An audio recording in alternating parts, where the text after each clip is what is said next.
বন্ধুরা, টেট পরীক্ষা নিয়ে এবার মহামান্য কলকাতা হাইকোর্টের বিশাল নির্দেশ এসছে। আর তাতে বেশ চাপে পড়েছে কমিশন, অর্থাৎ এসএসসি। তার আগে আপনাদেরকে বলি যে আজকে মুর্শিদাবাদ জেলায় সারাদিন নেট নেই। নেট না আসার জন্য কোনো খবর আপনাদেরকে জানাতে পারিনি। তো যাই হোক, যে খবরটা দেব টেট নিয়ে, মূলত এনসিটি এর গাইডলাইন রয়েছে, তারপরেও কেন উচ্চ প্রাথমিকে প্রতি বছর টেট হবে না রাজ্যে, এই নিয়ে বড়সড় প্রশ্ন উঠে গেছে। আর তাতেই বেশ চাপে। আর এই প্রশ্ন তুলল কলকাতা হাইকোর্ট। ইতিমধ্যে এই নিয়ে স্কুল সার্ভিস কমিশনের চেয়ারম্যানের কাছে জবাব তলব করেছে কলকাতা হাইকোর্ট। কলকাতা হাইকোর্টের মাননীয় বিচারপতি সৌগত ভট্টাচার্যের একক বেঞ্চ এই মামলাটা শুনানির জন্য উঠেছে। আর তাতে এই নির্দেশ দেওয়া হয়েছে, মূলত দক্ষিণ 24 পরগনার বাসিন্দা সোমেন সরকার সহ মোট 5 জন এই মামলা নিয়ে কলকাতা হাইকোর্টে গেছিলেন। আদালতে তারা জানায় যে এনসিটির তো একটা নির্দিষ্ট গাইডলাইন আছে, প্রত্যেক বছর আপার প্রাইমারি স্তরের টেট নেওয়া ম্যান্ডেটরি। তা সত্ত্বেও স্পষ্ট নির্দেশিকা সত্ত্বেও টেট কেন হচ্ছে না প্রতি বছর, এই প্রশ্ন নিয়ে কলকাতা হাইকোর্টে গেছিল।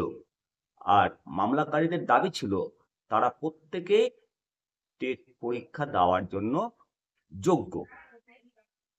রাজ্যে দীর্ঘদিন টেট না হওয়ায় দিনের পর দিন রাজ্যে হাজার হাজার ছাত্রছাত্রী বঞ্চিত হচ্ছে, তারাও বঞ্চিত হচ্ছে। মামলাকারীদের দাবি যে পশ্চিমবঙ্গে শেষবারের মতো আপার প্রাইমারিতে টেট হয়েছিল 2015 সালে। তারপর আর কোনো টেট হয়নি। এর মধ্যে 9টা বছর দেখতে দেখতে পেরিয়ে গেছে। যেখানে প্রত্যেক বছর টেট হওয়ার গাইডলাইন রয়েছে, সেখানে এত বছর ধরে টেট হচ্ছে না কেন, এই প্রশ্নটাই তোলে। আর ব্যাস, তাতেই কেল্লা ফতে। মামলাকারীদের আরো দাবি ছিল যে টেট পরীক্ষা হলে অন্তত সেই সার্টিফিকেট নিয়ে অন্য রাজ্যে নিয়োগ প্রক্রিয়ায় অংশগ্রহণ করতে তারা পারতেন। অবশ্যই টেট সার্টিফিকেট এখন সব রাজ্যে বৈধ, কিন্তু টেট না হওয়ার কারণে সেই সুযোগ থেকে তারা বঞ্চিত হচ্ছেন। রাজ্যও বঞ্চিত হচ্ছেন, অন্য রাজ্যেও বঞ্চিত হচ্ছে। আর এই মামলা কোর্টে উঠতেই কমিশনের আইনজীবী তিনি বলেন যে নিয়োগ প্রক্রিয়ার সঙ্গে সাদৃশ্য রেখে তবেই টেট নেওয়া হয়।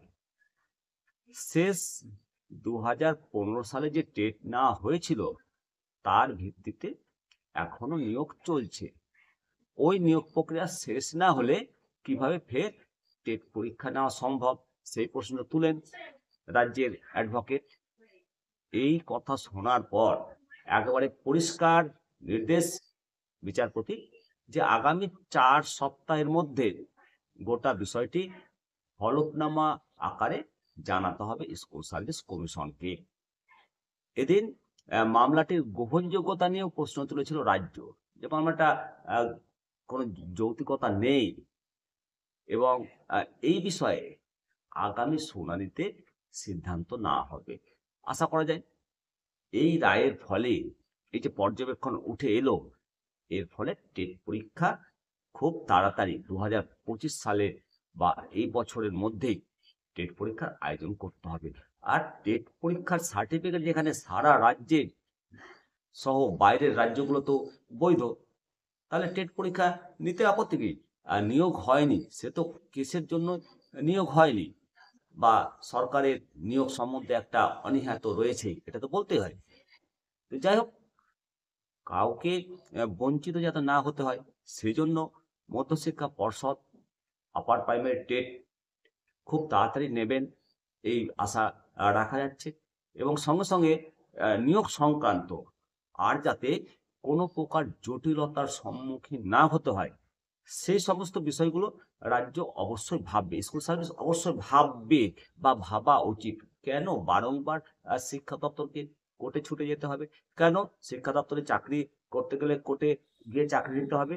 কেন আইনি বৈধতা থাকবে না? বারে বারে নিয়োগের ক্ষেত্রে কেন প্রশ্ন হবে? কেন উঠবে প্রশ্ন?